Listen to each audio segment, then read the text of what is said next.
Turks, Cenk, Uygur, and Kasparian with you guys. We both decided off air that we were very good. So now, of course, that'll fall apart as soon as we start the news. We're gonna have a mass shooting in the beginning, and then Democratic. Yeah, of course, and then giving you a little taste of America. Yeah, followed up immediately thereafter by Democratic incompetence. So welcome to America. As my mom says when I call her, same old, same old. And as your dad says, what's the hell? What's the hell? Yeah.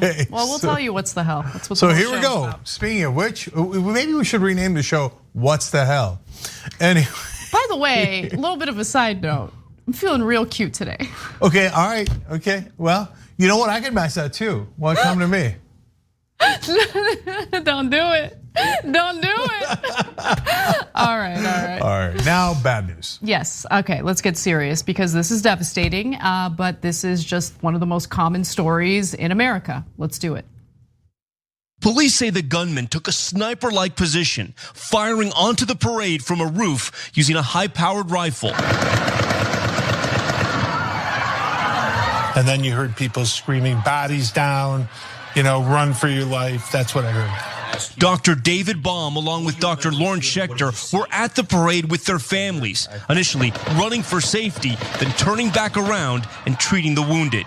All of a sudden, there was a stampede of people coming, and then I realized it was gunshots, and I literally just thought to myself, this is how it's going to end. A story that's all too common here in the United States, where mass shootings happen literally every day, and the holiday weekend was no exception. A 22-year-old gunman opened fire from a rooftop during a 4th of July celebration in Highland Park, Illinois, killing 7. The death toll has actually increased to 7 and injuring 38. And the wounded ranged in ages from 8 to 85. Now, the suspect has been identified, and after a manhunt was arrested. His name is Robert Crimo III. He also, again, climbed to the roof of a business using a ladder in the alley.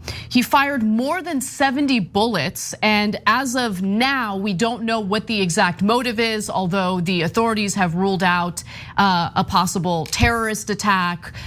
They're trying to figure out what motivated him, and apparently he is cooperating with the authorities. He also posted all sorts of violent fantasies online and had been visited by the authorities 2 times in recent years. He had also legally purchased the rifle that was used in the attack in the Chicago area. He had another rifle, apparently also bought legally, in the car with him as he was taken into custody on Monday evening, about 10 miles away from the scene of attack. We have a few more details in the next video. Let's take a quick look at that. Authorities launched a county-wide dragnet looking for the shooter. More than 8 hours later, a North Chicago police officer spotted the person they were looking for, attempted a traffic stop before the man led police on a short pursuit. This video appears to show the man whom police say can be considered a suspect on the ground, taking him into custody. Police identified the alleged shooter as 22-year-old Robert E. Crimo III. He grew up in the same Chicago suburb he targeted. A number of social media posts from the suspect have been uncovered, including disturbing music videos. So I want to just briefly talk about the social media posts. They might give some insight to what his possible motives were. And again, it's still under investigation. Crimo's most recent video posted to YouTube showed him in the aftermath of a school shooting. It ends with him draping himself in an American flag. Another music video, he's a wannabe rapper, showed a cartoon depiction of a man wearing a shirt with his YouTube channel's logo on it, holding a long gun and being shot by police. Crimo had his own Discord server also that featured a politics board filled with nihilistic political memes. The most recent post before the shooting, which was posted in March, was a picture of Bud Dwyer, the Pennsylvania state treasurer who shot and killed himself on live television in the late 1980s, along with the caption, "I wish politicians still gave speeches like this." And as I mentioned earlier, he had been investigated, well, his own family members had asked the police to show up to their home because he threatened to kill everyone in that home. And they also notified the cops about the fact that he had a giant inventory of weapons, including knives, a sword. All of that was confiscated as the cops visited his home back in 2019. The cops also visited him yet again in 2020, I believe it was, because of similar complaints about his behavior. In fact, the school had mentioned that he was showing some concerning signs. He had emotional issues dating back to when he was in middle school.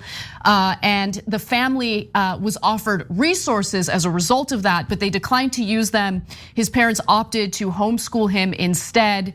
And as I mentioned, cops visited him in 2019. They also took a dagger and a sword from his possession. And even though Illinois has a red flag law, it's only 2 years old. So it's unclear whether or not that law would have been in effect at the time when the cops had visited his home, a few years ago. Cenk. Yeah, okay, so a number of things here. First of all, is he a Trump fan? Well, he's got a couple of pictures with the Trump flag, one of which you saw in that video, draped on his back, and appears to be right wing.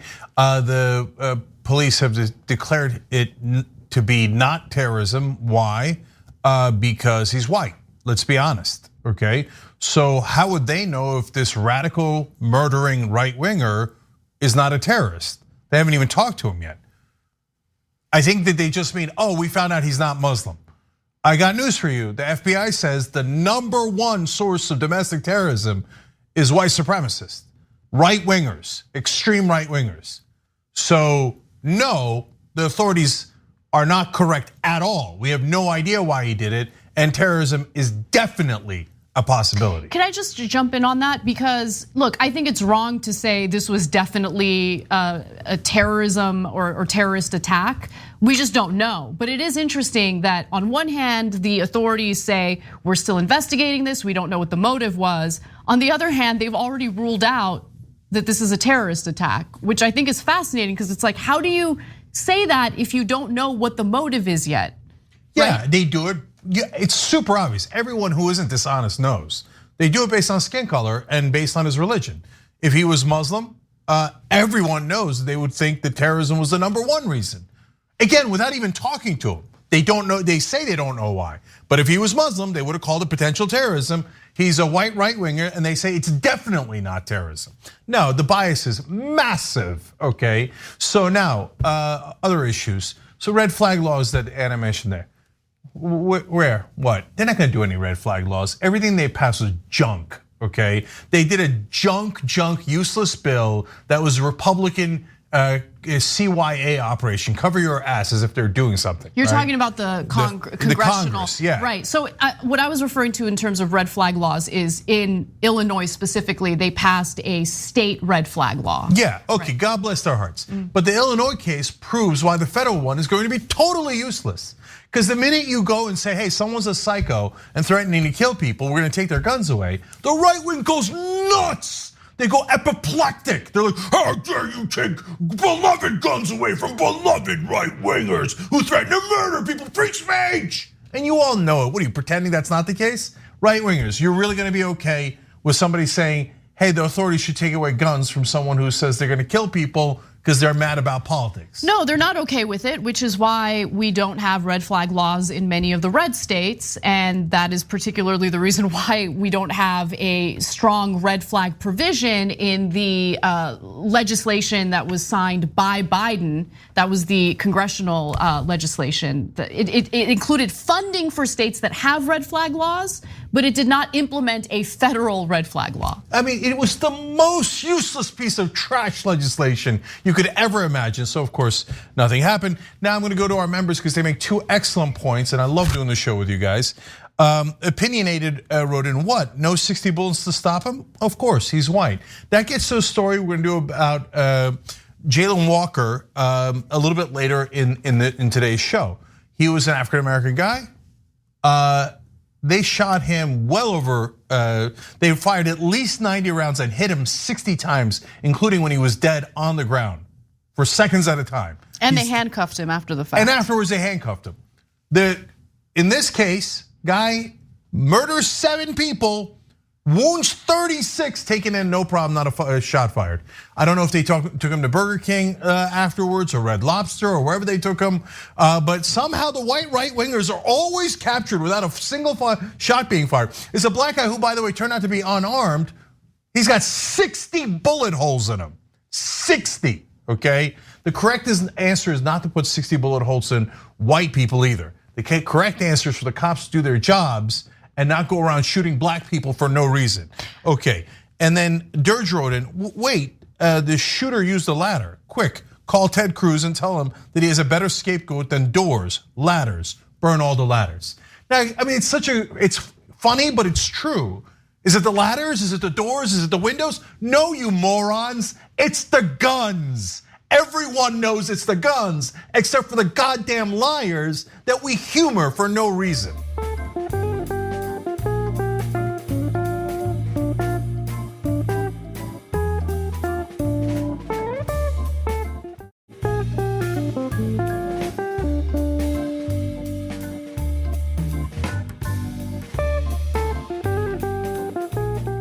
So a few other things I want to mention, including what he did to essentially blend in with the crowd or disguise himself.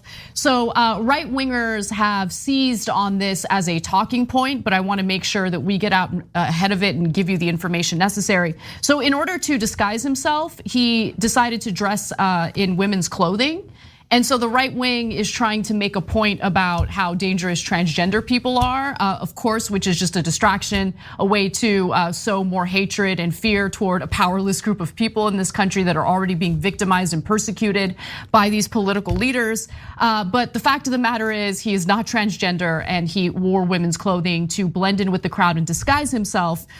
And the authorities believe that he was planning this shooting for weeks. And the reason why I brought up all of his social media postings and his history with mental health issues, his history with emotional issues, dating back to middle school, is that despite all of these signs, nothing was done to really ensure that he wasn't a threat to himself and a threat to others, right? So it's just incredible because I can't help but think about all of those stories that we covered years ago involving random high school students who would literally post rap lyrics from rap songs on social media, and then they would get a visit from the authorities, some of whom, by the way, got arrested as a result of their posts on social media.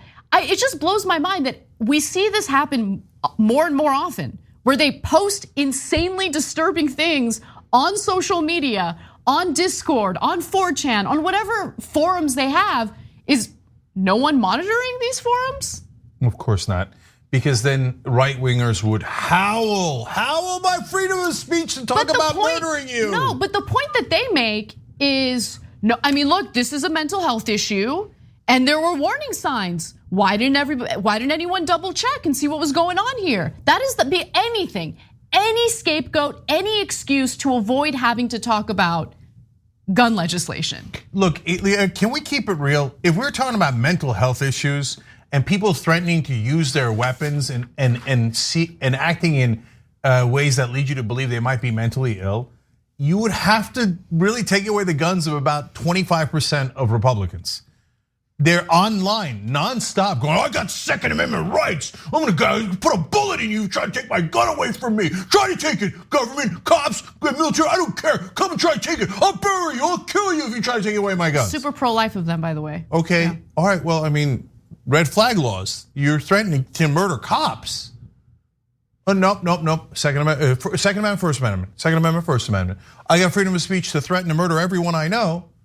And then after somebody does it, you go, oh, well, they should have checked in on that. We tried to check in on you lunatics. And nope, don't check in, but afterwards, don't take my guns. I got it. You love the idea of being able to murder people. I got it. And because of that, you let everyone have a gun. My parents went to Turkey today.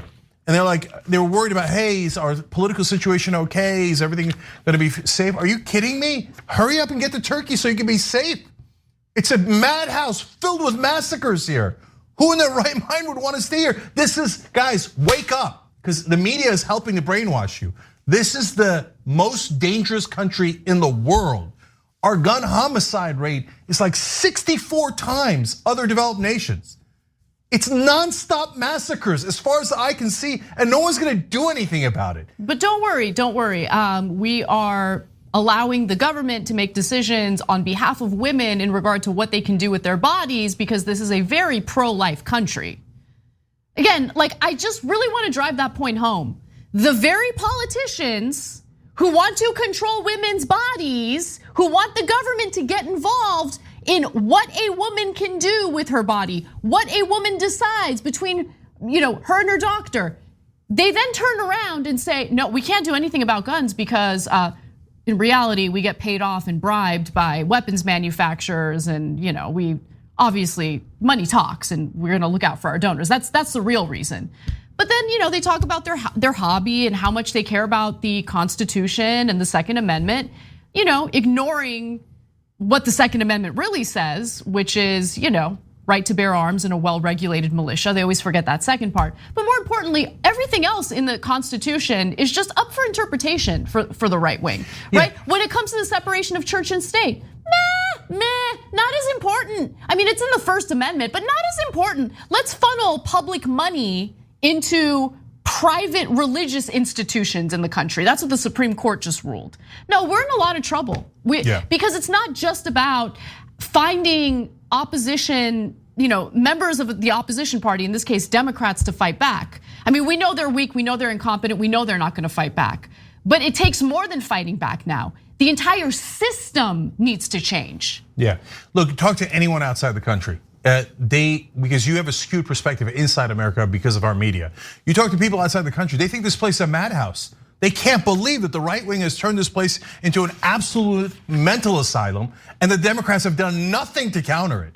So to Anna's point, they'll say, wait, your right wingers say that they're pro-life, but they don't mind 19 kids being murdered in Texas because they want their gun rights. Profits over people. They're like, well, but they just literally don't get it. They're like, well, how could you be pro-life if you say, no, I want there to be AR-15s that mow down your kids 24/7. They say outside the country, we would never allow our kids to be massacred on a regular basis. What is wrong with you people? I'll tell you what's wrong with them. And then on top of that, you claim to be pro-life in favor of saving kids' lives? They're like, it just doesn't make any rational sense at all. What is wrong with you people? So let's just make it very clear for the international community so they know exactly what is wrong with our politicians. They have been and always will put the profits of corporations, in this case, the profits of weapons manufacturers, over human lives. Profits over people, that is what this country stands for. America stands for profits over human lives. Profits over human lives, profits over human lives. Everything else that the right wing engages in, and to be quite frank, even Democrats engage in, is just culture war stuff to give you the illusion of governing, which is why they've focused on stripping women of their reproductive rights. Not because they actually care about human lives, not because they actually think that zygote is the equivalent of a viable, living, breathing human being, but because that's all they can campaign on, the culture war stuff, and that is what they do. So that's why there's that weird disconnect, that huge conflict with, on one hand, Republicans saying, no, we want looser gun laws, even though we know more and more people are gonna die as a result of that, while simultaneously they claim they're pro-life while wanting to control the bodies of women. Yeah, last thing, can we show the picture of that victim with the blood splattered on her face? It's graphic, just want to give you that warning. But here's the 18-year-old who posted this, and she says, I can't believe I was in the middle of a mass shooting. I felt safe at this parade for 18 years, and today I got hit with a bullet and nothing will change in America. This is ridiculous. By the way, she's been going to the parade for 18 years, uncertain how old she is. But what I thought was interesting, Cenk, is in response to that, you have a Huffington Post reporter, Anne Brenoff, saying, I am sorry this happened to you. And to everyone else there, it's awful and these shootings just keep coming at us. Please register to vote if you haven't already. Why? Look, I'm not discouraging people from voting, but vote for what? Vote for what? Losers? Vote for loser who? Democrats? Loser Democrats who, after this, passed the impotent red flag law and door laws and whatever dumbass things Ted Cruz wanted? For what? For what? for Democrats who are never gonna fight for us. But I wanted to show that picture because the right wing says we should allow this to happen all the time, but we're pro-life. Can you show a picture? These is because the pro-life folks think that this is no big deal. No big deal at all. They have a hobby and they'd like to shoot feral hogs and varmints. And so this is no big deal to the quote unquote pro-life crowd, world's biggest hypocrites. All right, we're gonna take a quick break. When we come back, Lauren Boebert, as always, is very confused, and we're gonna help her understand the difference between gun laws and how they work in Denmark versus here in the United States. Come right back.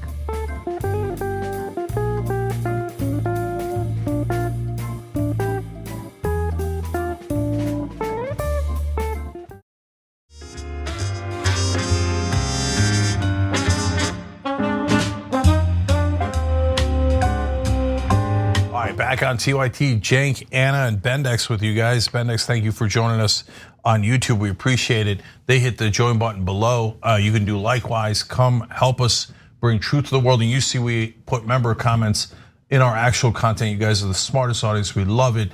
TYT.com/join. And thank you to Eldermind Pulse on Twitch who gifted 50 subs. Really appreciate it. All right, thank you, Anna. Go ahead. Well, let's talk a little bit about the reaction to some mass shootings over the weekend. Congresswoman Lauren Boebert tends to have a little bit of difficulty with things like logic. So we thought we would help her out here a little bit with how she responded to a shooting that took place in a country where shootings don't happen often, Denmark. And how she exploited that tragedy to make a point about how we should further loosen gun laws here in the United States, where gun violence is so commonplace that you really can't go to any celebrations without having in the back of your mind the fear that someone might open fire. Now, I want to talk about what happened in Denmark before getting to Lauren Boebert's comments about it. It all happened over the weekend when a 22-year-old gunman opened fire and killed 3 people in Copenhagen. And the shooting happened at the Field Shopping Mall. The shooter was a 22-year-old Danish man and he shot people randomly. It's unclear what his motive was when he opened fire, but 24 people were injured. As I mentioned, 3 were killed. The deceased victims include a 17-year-old Danish girl, a 17-year-old Danish boy, and a 47-year-old Russian man who was living in Denmark. Now, the shooter had a history of mental health issues and had contact with the psychiatric health system in Denmark, and he was armed with both a rifle and a knife. Shortly before the shooting, he had uploaded videos on social media where he simulated suicide with the rifle and a gun. And he also said that a specific type of psychiatric medication he was on was not working. The firearms he used during the shooting were posed in the videos, but they were not owned by him. They were not his guns. The authorities believe that they were legally owned by a person living in the same home as the shooter. Now, in response to that, Lauren Boebert decided to take to Twitter to say, quote, "There was just a mass shooting in Denmark, a country with some of the strictest gun laws in Europe. It's time to admit that gun laws do not stop mass shootings." Now, that is a stupid comment if you just take a moment to do a comparison between a country like Denmark and its gun violence versus the United States and its gun violence, especially with its laxed gun laws. Public Citizen responded to Boebert saying Denmark had 3 mass shootings in the last 28 years. The United States had 17 mass shootings in the last 5 days. The difference is quite clear. So this talking point from right wingers really does blow my mind, because if you want to consider that logic, okay, well then apply it to every other law. We shouldn't even bother with drunk driving laws, because there are still going to be people who are undeterred from drunk driving and they're going to take to the streets while under the influence of drugs or alcohol or both, and they're going to risk their lives and the lives of others in doing so. So why even bother with drunk driving laws? No, the laws significantly minimize the number of occurrences. In this case, we're talking about mass shootings. Again, in Denmark, just by volume, they have far less mass shootings than we have here in the United States, where again, it's been a common occurrence. Yeah. So there's two definitions of mass shootings that are most popularly used. One is 4 people get shot. Another is that 4 people die. Okay, so get shot and get killed. And so if you go by the stricter definition of 4 people being actually killed, what happened in Denmark is not even a mass shooting by American standards. So Boebert's like, can you believe they had a mass shooting? No, we have so many mass shootings that we have a higher standard. By that standard, in the same period of time, the public citizens talking about that 28 years, Denmark didn't really have 3 mass shootings. They didn't really qualify on a couple of those. We, on the other hand, had about 560 mass shootings in the same time period. That's from the stricter definition, at least 4 dead, massacre.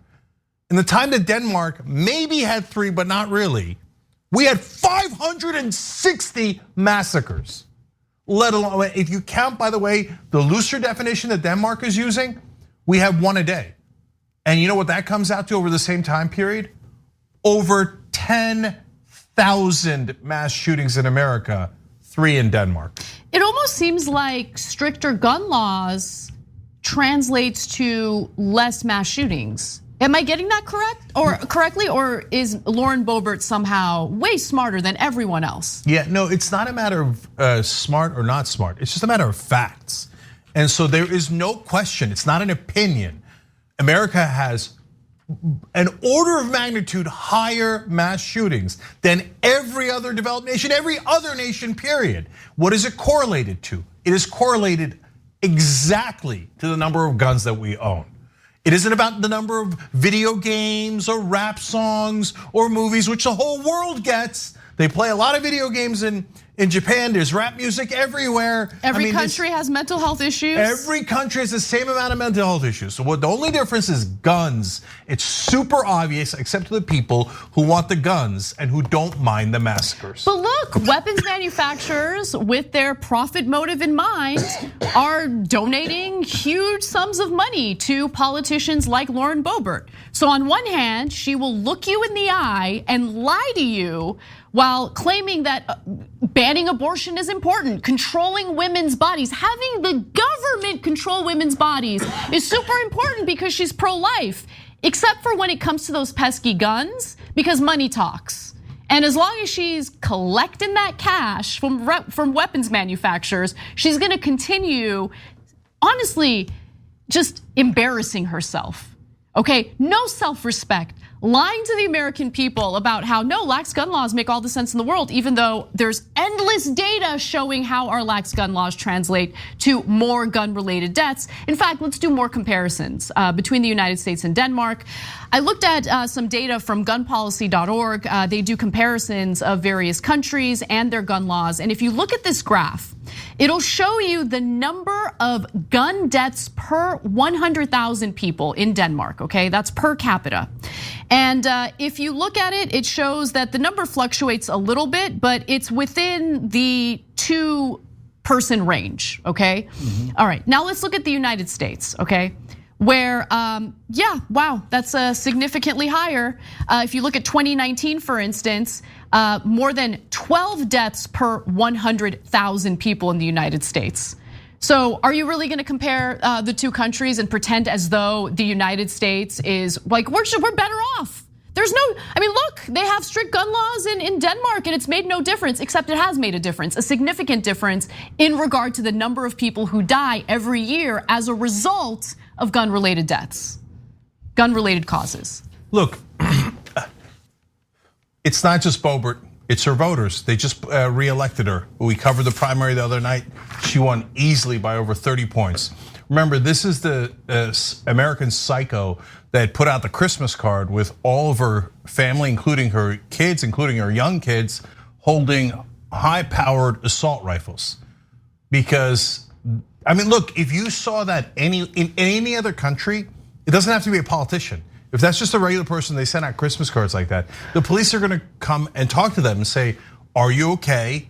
Are you giving loaded weapons to your kids? Are you a danger to the community? And they will likely not only take away the guns, but they might take away your kids because you're a literal psycho. And in America, she got easily reelected. Yeah. Republican voters are like, oh, you're arming your 9-year-olds with weapons. So I don't know the exact age of the kids in that picture, but your teenagers, etc. And there's nonstop massacres all around us, and you're promoting it and encouraging it. Great, we love it. Okay, so we're the only honest show that's telling you the core of the problem is the Republican voters themselves. Everyone else is afraid to tell you what the reality is. Well, let's move on to something a little different, but kind of related. The American Taliban strikes again. Let's discuss.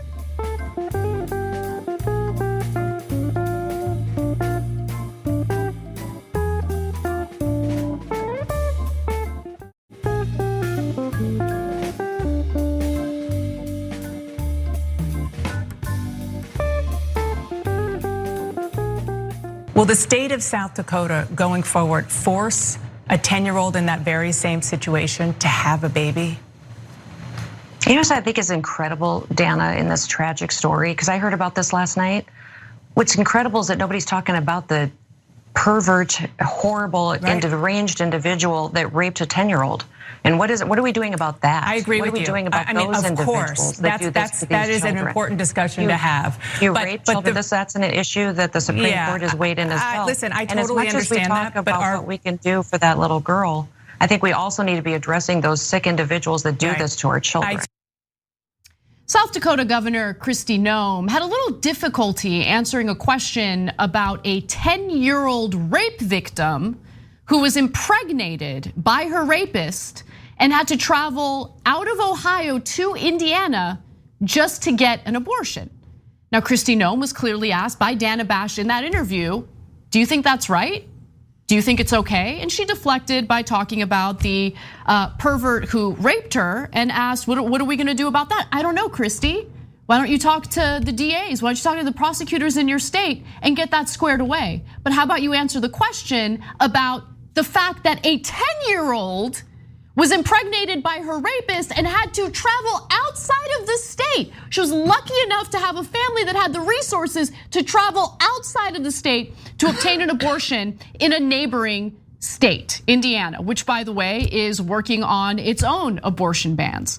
Now, just to give you some more details on that, and then we'll go to the rest of Kristi Noem's despicable comments. The appalling decision to overturn Roe triggered or allowed trigger laws like Ohio's previously unconstitutional 6-week abortion ban to go into effect. That meant a 10-year-old rape victim in that state was denied an abortion because she was pregnant for 3 days past the 6-week ban. Can we just stop for a second? A 10-year-old can die through giving birth. They don't care. They don't care about the insult to injury. They don't care about the fact that, this 10-year-old's life will be absolutely destroyed by being forced. Her body and her life will be absolutely destroyed by having to give birth based on the government, okay? The giant government making a decision on her behalf, forcing her to just be a vessel for what the right wing purports to care about, which is a zygote. But as we know, as soon as that baby is born, they'll abandon that kid, they'll let that kid live and die in poverty, and they won't think about it or care about it for a second, okay? Dr. Caitlin Bernard, an Indianapolis obstetrician gynecologist, said she had received a call from a colleague doctor in Ohio who treats child abuse victims and asked for help. Indiana's lawmakers have not yet banned or restricted abortion, but don't worry, they are likely to do so when a special session of the state assembly convenes later this month. And Cenk, before I go to you, I just want to go to the final video where Kristi Noem is, being badgered by Dana Bash, and I give her credit for that, and has no choice but to finally answer the question. And this is how disgusting and callous this woman is. Let's watch. A child, should she have to have that baby? Every single life is precious. This tragedy is horrific. I can't even imagine. I've never had anybody in my family or myself gone through anything like this. I can't even imagine. But in South Dakota, the law today is that the abortions are illegal except to save the life of the mother. And you would be okay with that? A 10-year-old girl having to have a baby? No, I'm never okay with that. In fact, that story will keep me up at night. It absolutely will. So will you try to change the law to have an exception in a situation like this? Got a 1-year-old little granddaughter named Miss Addie. I can't even imagine. What I would say is I don't believe a tragic situation should be perpetuated by another tragedy. And so there's more that we've got to do to make sure that we really are living a life that says every life is precious. Let me be clear. I can't imagine if some young girl in her family ends up getting pregnant as a result of someone raping them. But I can also imagine, and this is absolutely what would happen, Kristi Noem and the rest of her right-wing family members will ensure that that young girl gets that abortion. 100%. I guarantee it. I guarantee it. And then she goes, no, of course I'm not okay with that. Of course I'm not okay with a 10-year-old giving birth to her rapist child. Okay, except you are. You are okay with that. That is the issue that you have decided to support. You totally believe in the government getting in between women and their doctors, young girls who are rape victims and their doctors. That is who Kristi Noem is. She's got nothing else to offer to her voters. So she's got to rely on the callous nature of the policies that literally force rape victims as young as 10 to give birth to a rapist child. By the way, and as she supports that, what does she do on the side? Loosen gun laws, loosen gun laws. I mean, endless mass shootings, endless death and destruction in this country as a result of that. She's pro-life, right? Pro-life. The only time they're pro-life is when they use that talking point to control women's bodies. That is it. Yeah, so I guarantee you that they would fly their family member to Paris. They wouldn't want to get caught driving to another state. And so they're rich Republicans. They're not gonna follow the rules. They never do. We've told you countless stories of Republicans going and getting abortions and then rejoining picket lines in front of the abortion center. And when asked, what, isn't that the most hypocritical thing in the world? They say, oh, no, I wasn't a slut. The rest of them are sluts. God damn it, that's how they think about women. These idiots. So why did she not answer the question directly? She did eventually. Eventually, she finally said, we can't have one tragedy lead to another tragedy. So no, South Dakota would not allow that child to get rid of the zygote inside of her body before it grows into an actual baby that she has to carry for 9 months and then give birth to and then raise the rest of her life, okay? All right, so. With no help from the state, by the way. Of course not. Zero help. And then Kristi Noem would throw bootstraps at her and go, oh, what are you, poor? Oh, what do you want, more unemployment for your parents? Paid family leave, child tax, we're not gonna give you anything, right? That's what Kristi Noem would say, because she's a monster. Why didn't you just answer the question? Because you're embarrassed. Why are you embarrassed? Because your position is monstrous. And you know that Americans don't agree with you at all, except your crazed lunatic base who's like, control the women, make the 10-year-old have the rapist baby, make her. That's Republicans, you're voting that way. Don't tell me you're not, because that's exactly how you're voting. So that face I just did and those words I just said, that is you, Republican voters. That's exactly you. So hey, just come out and be open and honest for the first time in your lives. Just say, I just want to control women's bodies. I want the big government, tyrannical government, to snatch their bodies and say, you're not allowed to control your body for 9 months. Because why? She made the mistake of getting raped by an adult. And then they say, oh, QAnon, and we're worried about child molestation and stuff. Then it's the government molesting that young girl for 9 more months, saying, no, you have to keep that inside your body. You people are the sickest people I've ever met. That's why you're embarrassed. That's why you're embarrassed. But barely. We're not embarrassed about our position at all, 0%. Because we are correct and you are morally inferior to us. Oh, wow, did I just say something you say for the last 40 years? Oh, Democrats, they're not morally right. Oh, they'll do abortions, we're morally better. No, you're morally inferior. You're evil people, evil. Okay, try to be a decent person for a change. No, it's not in their nature. Okay. They don't know how to be decent people. Let's talk about life and death in a state like South Dakota. Because turns out South Dakota, one of the red states that's extreme when it comes to anti-choice legislation, but also pretty extreme when it comes to infant mortality.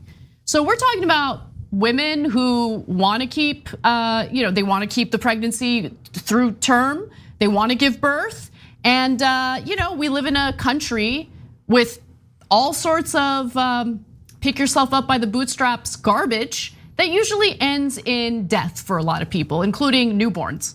So if you look at the infant mortality rate, the states with the highest infant mortality rate tend to be red states. In South Dakota, it's 6.9 infant deaths per 1,000 live births. Let's take a look at where South Dakota fares. These are the top states with the highest infant mortality rates. So as we've talked about before, Mississippi comes in at number 1. Then you've got Louisiana, West Virginia, Arkansas, Alabama, South Dakota, and then North Carolina. You guys noticing a trend there? Then you look at the states with the lowest infant mortality rates. Again, these are live births, right? That end in the baby dying, doesn't survive. Vermont has the lowest with 0, which is kind of miraculous. Then you've got California, Massachusetts, New York, New Jersey. It's interesting how the states with the lowest infant mortality rates tend to be states that not only have better laws in regard to reproductive rights, but more importantly, have stronger programs, a stronger social safety net to help support women, to help support families, to help support children, to help support people in the state living in poverty. You don't get any of that in a state like South Dakota. You don't, because they don't care about lives at all. They don't care about the high rate of infant mortality in a state like South Dakota. It's all about controlling people's bodies. And let me just remind you for the billionth time that while Kristi Noem would have a 10-year-old rape victim give birth to a rapist baby and doesn't see that as a problem, doesn't see it as something that's terrible to her body, doesn't see it as invasive, they can't be bothered to put a piece of cloth over their faces during a contagious pandemic. That was invasive. That was a violation of their bodily autonomy, right? No, they're full of crap. They don't care about human lives. They will avoid doing the bare minimum, knowing full well that doing the bare minimum, like wearing a mask, will stop the spread of a highly contagious and lethal virus. So they don't care. They just don't care. Take those two facts, combine them, and you see who's actually pro-life and who's not. In the red states, several 100,000 more people died from coronavirus than in the blue states. Why? Mask is anti-freedom. Vaccines are anti-freedom, right? So we'll just have a couple 100,000 of our neighbors die because we don't care about their life at all. Okay, taking care of kids as they're being born, who cares? Not gonna do it. We're red states. We don't care about life at all. At all. So all the red states are the least pro-life. It's just a fact. It's statistically a fact. And the blue states are the most pro-life. Actual life. Those are stone cold facts. Because for Republicans, it doesn't have anything to do with life. Which brings me into my final point. Adam Kinzinger has said, when I was colleagues with Kristi Noem, she wasn't like this at all. It's so sad to see her trying to become Trump's running mate, and that's why she's doing this. I don't care why she's doing it. She's a monster. Does that help that she's doing it to appeal to the Republican voters who are also monsters, so that they could all work together to help Donald Trump get elected? An even bigger monster. No. Don't give the fact that she's a lying scum politician as an excuse for her monstrous behavior. It doesn't make it better, it makes it worse. None of you are pro-life. All you believe in is oppression. All right, we got to take a quick break. When we come back, we've got some fire for the Democratic Party because they are dazed and confused in regard to what should they do? Should they fight to protect women's reproductive rights? They don't know. It's a big debate. We've got that story and more coming right up.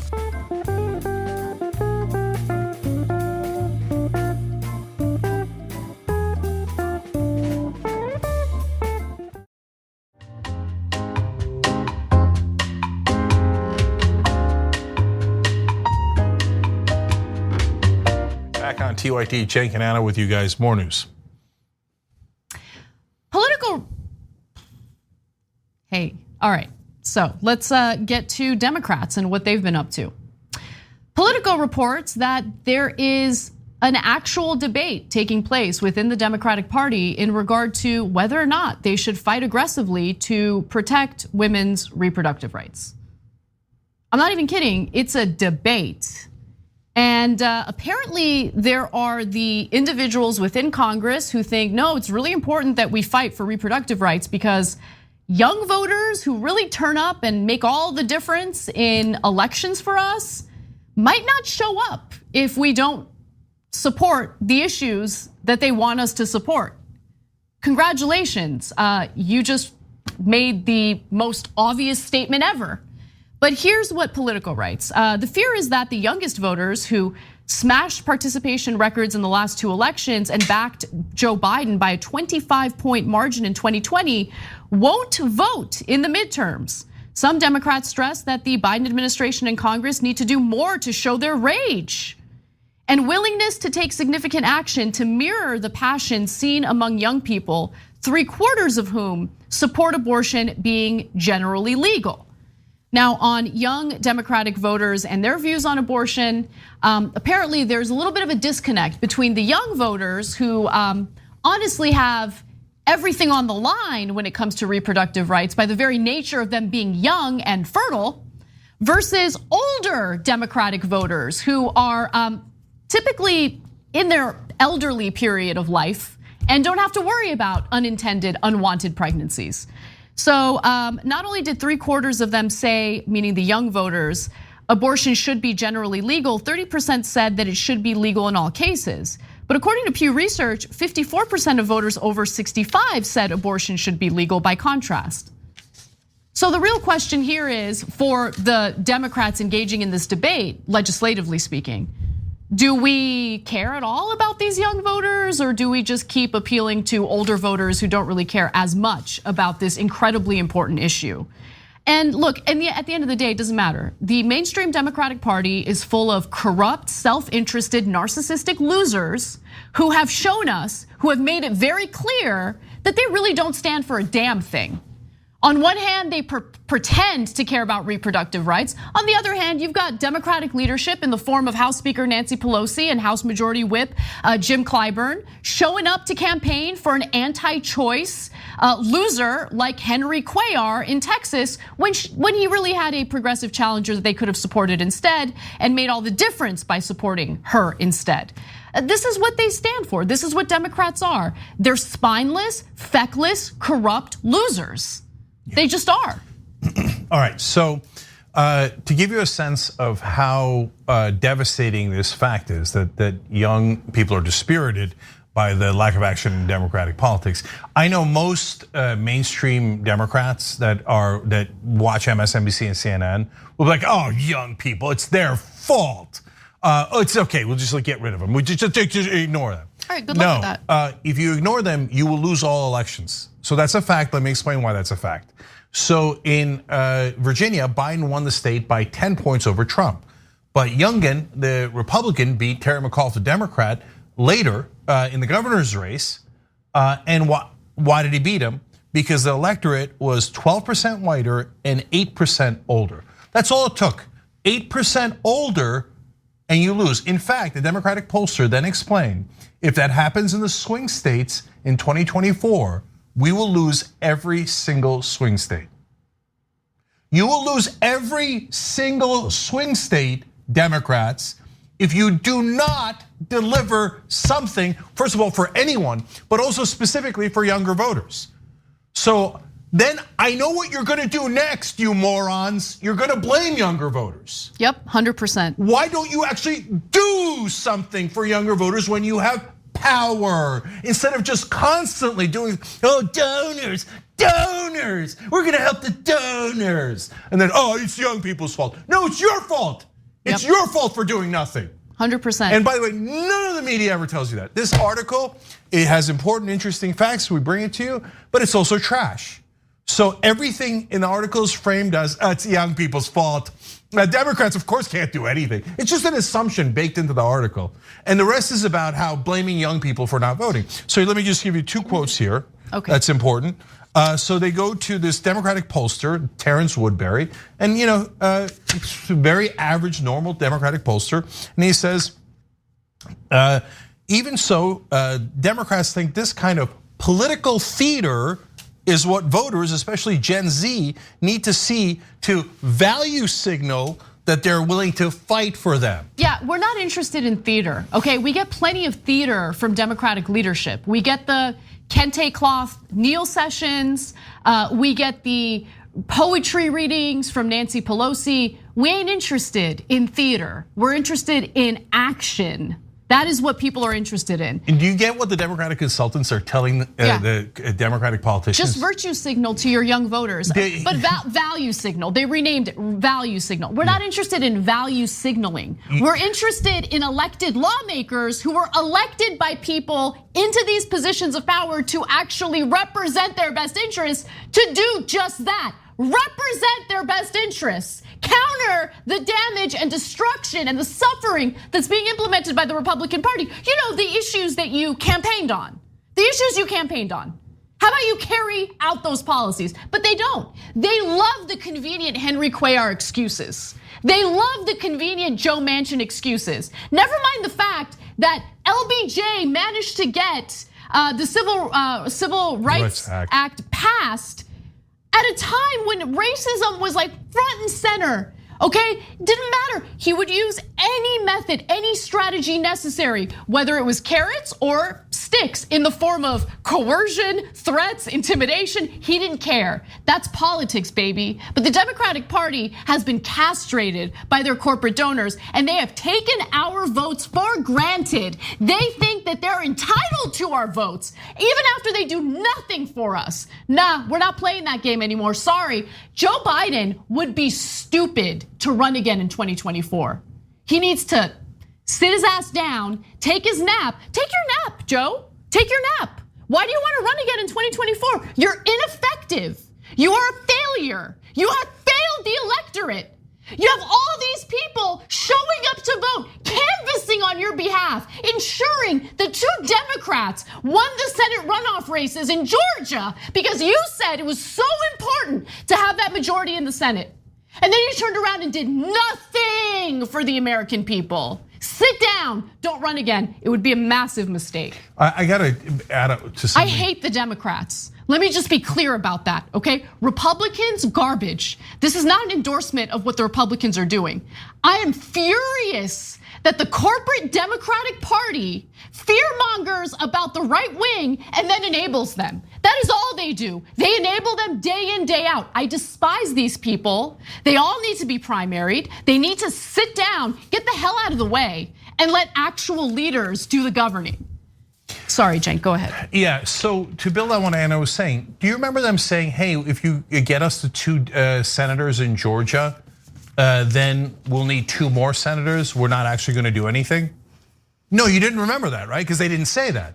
They said, hey, get us the 2 senators in Georgia and we'll have a majority and we'll get you all of your campaign promises. Then as soon as you got them those 2 senators, what did they say? Just kidding, there's another 2 and we need another 2. And by the way, please don't be a schmuck. If you give them 2 more Democratic senators, look, I'll be happy because it's not Republican senators. I mean, we're talking about this much difference at this point. But do you think that's gonna make a difference in actually getting anything passed? Nope. Of course not. Then they'll say they need 2 more senators. If you gave them 20 senators, and I'm not exaggerating, if you gave the Democrats 20 more senators, they would say they need 2 more senators. It's your fault. You're not voting hard enough. It's your fault. The onus is on you. That is what the mainstream Democratic Party is telling its base as we speak. I'll make a prediction right now, okay? And it's not gonna happen because the Democrats aren't gonna win. But if the Democrats got 2 more seats and had 52 seats in the Senate, the thing that they say that they won, and they kept the House and they kept the White House, do you think they would do voting rights? They would do women's rights, they'd pass a national law to make abortion legal. They would do child tax credit, any of the things that they promised. I got news for you. They wouldn't do a single one of those things. So if you're in the media and you're not talking about how they're lying, you're not really a reporter, you're just filleting them, okay? So here, I'll give you another nonsense quote, because you know what the reporters do is they go and talk to like-minded conservative Democrats, and then they quote them, go, this isn't my opinion. Just everyone I talked to said it's really the voters' problem and not Biden and the powerful people problem. Powerful people are awesome, okay? So they found John Della Volpe, director of the Harvard Youth Poll, hilarious. He said, I think the Gen Z participates in 2022, period. And they can have an even greater impact than anyone considered if this righteous anger is properly channeled through a coordinated and localized strategy to make things right. Yeah, good luck with that. Good luck with that. I love that wishful thinking. Yeah, Gen Z is gonna make all the difference by turning up to vote for a party that has given it the middle finger over and over again, that has not delivered on even the most basic agenda items. Let me give you more, okay? This is the part that, this is the disconnect. This is the heart of the debate within the Democratic Party. Representative Alexandria Ocasio-Cortez tweeted that Democrats cannot make promises, hector people to vote, and then refuse to use our full power, ticking through a list of potential actions the party could take, including moving to expand the Supreme Court, that was shot down by Biden. Opening abortion clinics on federal lands, also shut down by the Biden administration, and repealing the Hyde Amendment. Not even a consideration, not even on their radar. Okay, so there are things they could do.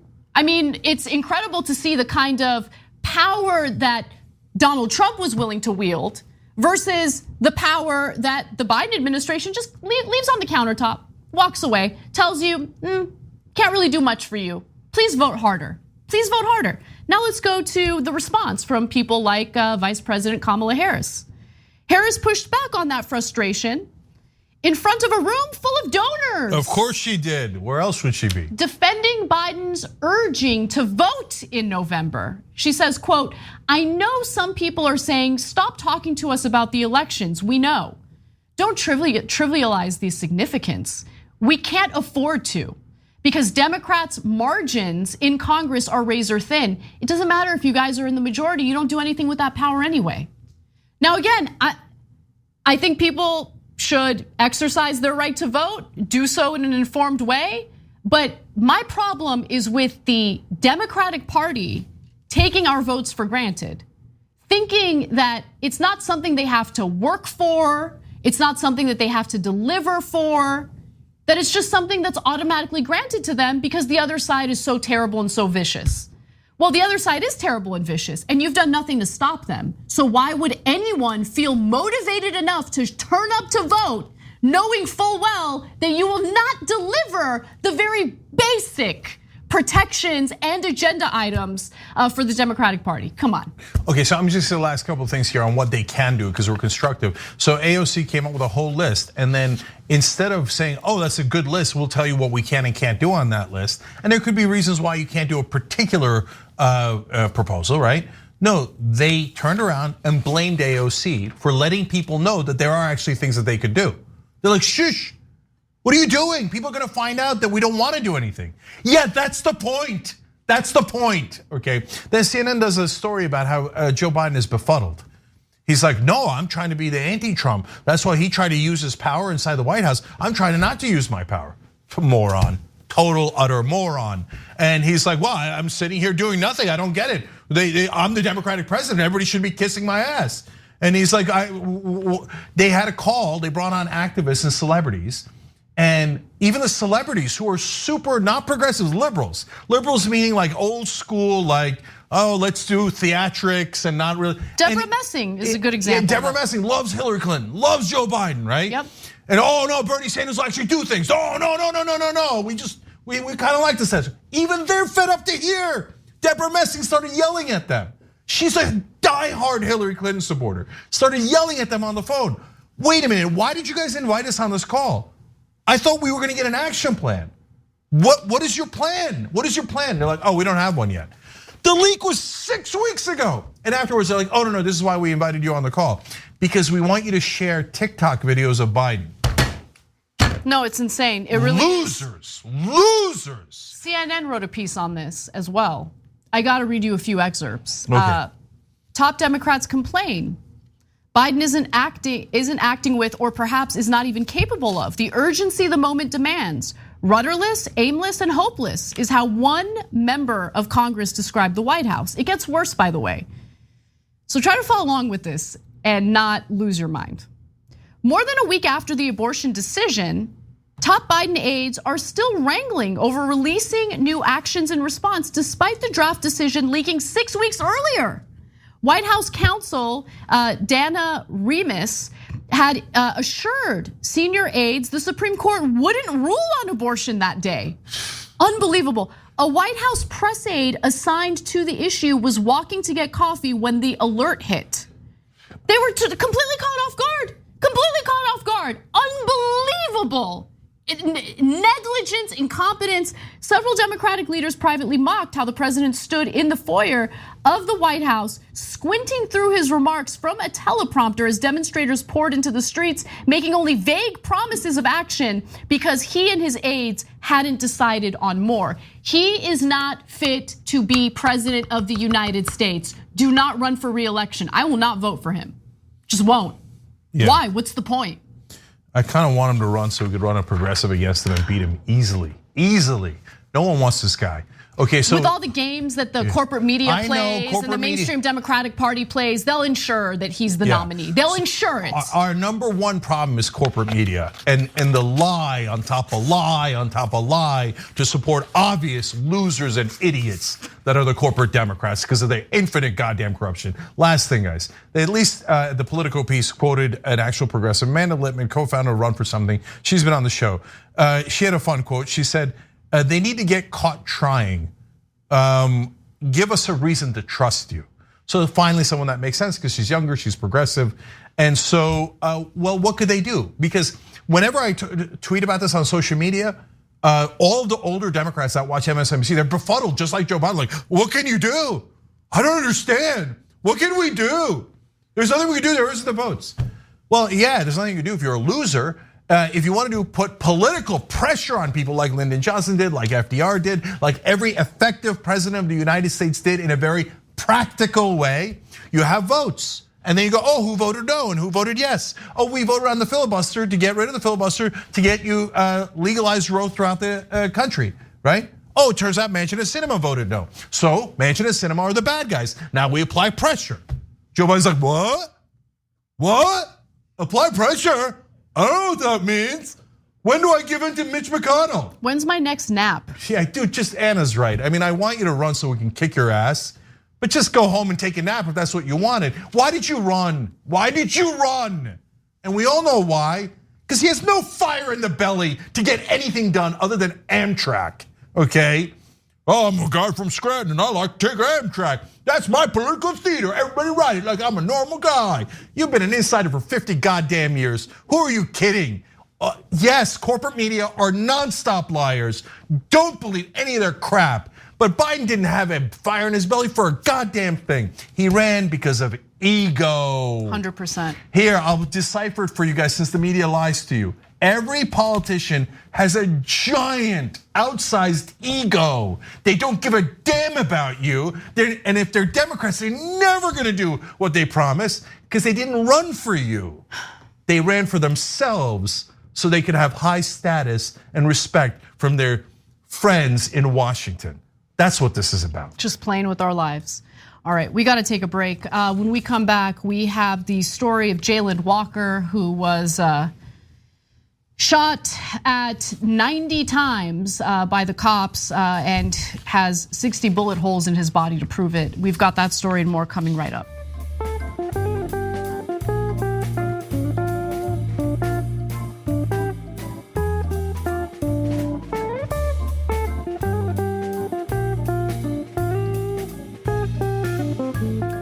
Thanks for listening to the full episode of The Young Turks. Support our work, listen ad-free, access members-only bonus content, and more by subscribing to Apple Podcasts at apple.co/TYT.